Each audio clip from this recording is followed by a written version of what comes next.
Hey, I want to talk to you today about the blog for Module 3 and answer some of these questions based on the knowledge that I have gained while reading these chapters and the article that I selected in doing the questionnaire. My name is Jennifer Potter, and this is blog 3. Okay, the first question was, what skills described in Chapter 7 and identified in the leadership skills questionnaire would you use to secure needed resources such as staff? Okay, I took the quiz and I scored 19 in administration, 28 in interpersonal, and 22 in conceptual.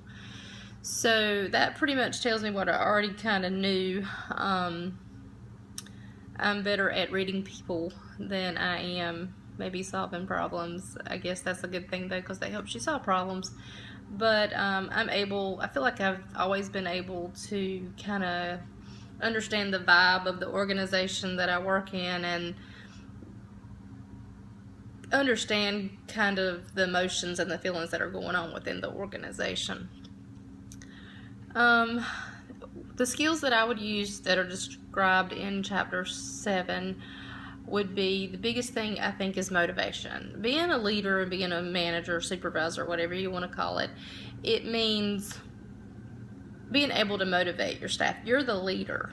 They are kind of like, for lack of better words, when you have children, if the parent, you as the mother or the father or whatever, if you're not motivated and, helping your children get excited about schoolwork and things like that and their daily chores, they're not going to want to do it, so they're not going to be motivated. So I think as being a leader, you have to motivate your staff and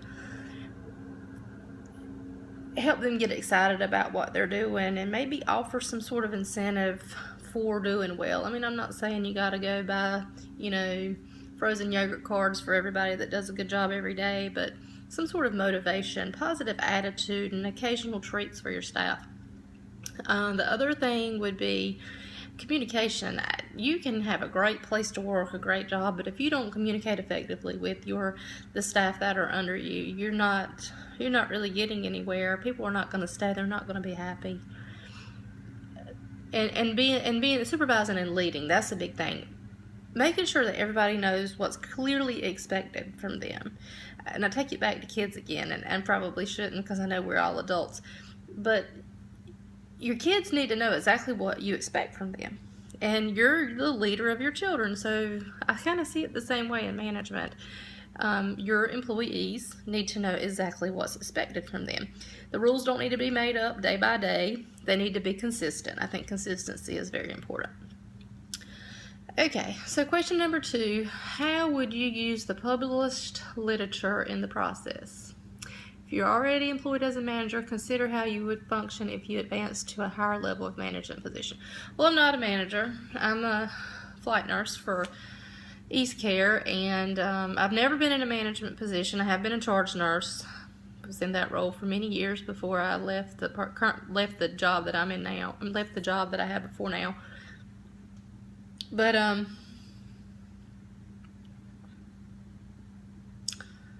pretty much would go back to what I was saying before, through motivation, supervising, and leading, and communication.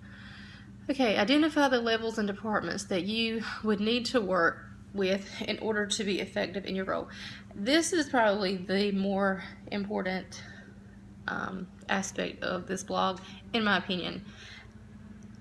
I guess it's because I've been at bedside for so long, and I worked in a hospital for 16 years prior to flying, and I think it's really, really important that whoever is chosen for a leadership role know the organization that they're managing. I know that you can't always hire within, and sometimes you need to pull fresh faces with new ideas into your organization just simply because you need that at times. Sometimes you just need a fresh start. But at the same time, having said that, I think your person that's leading you also needs to understand how the organization works. So I'll start at the bottom level. I think that a nurse manager needs to either have staffed that unit, have staffed, or either has staffed a similar unit, or should schedule herself to staff two shifts a month and work with her nurses and CNAs and housekeepers and whoever, so she can sort of know what they have to go through on a daily basis. I think it helps those people appreciate and respect her more, and I think she would respect and appreciate her staff more if she really understood the way things work, what kind of equipment they're functioning with, how easy it is to use that equipment, how easy is it to get a meal tray, something as simple as that. If that kind of stuff will drive a nurse crazy that is behind. You got a patient coming around saying, I don't have my meal tray yet. Well, yeah, but I got all these medicines to give. I can't physically walk down to the cafeteria and get your meal tray. That way she's able to recognize where the weaknesses are within the organization if she's actually having the same problems that her staff is having. Because there are some things that are beyond a nurse's control. It does not matter how good she is, how efficient she is, how well she can critically think. She can't get the lunch tray. I mean, at the end of the day, she cannot get the lunch tray. So I think the nurse manager, if she puts herself in that role to staff, she can better understand her employees. I know that just kind of went out there on a tangent, but anyway, that's kind of stuff that drove me crazy when I was bedside nurse. And let's see. Also, when she works, she can also work with her CNAs and understand their frustrations. Maybe she should function as a CNA one day. Get out there and be the extra one, kind of to have, to give them a break. And see, that way you can see, if you're functioning as a CNA, what nurse is just not willing to go the extra mile to go fill up the patient's ice cup and is calling you to go do something as a CNA that you shouldn't have to do, because it's a team. We're a team. That's what we do. We don't, unless we have an emergency going on or something drastic, we should be filling up our own ice cups, because that's another thing. That just is exactly what I was saying about nurse leaders. We're kind of the leaders over our CNAs, and we need to respect them as well as they need to respect what we do. Okay, I stayed on that a little bit too long.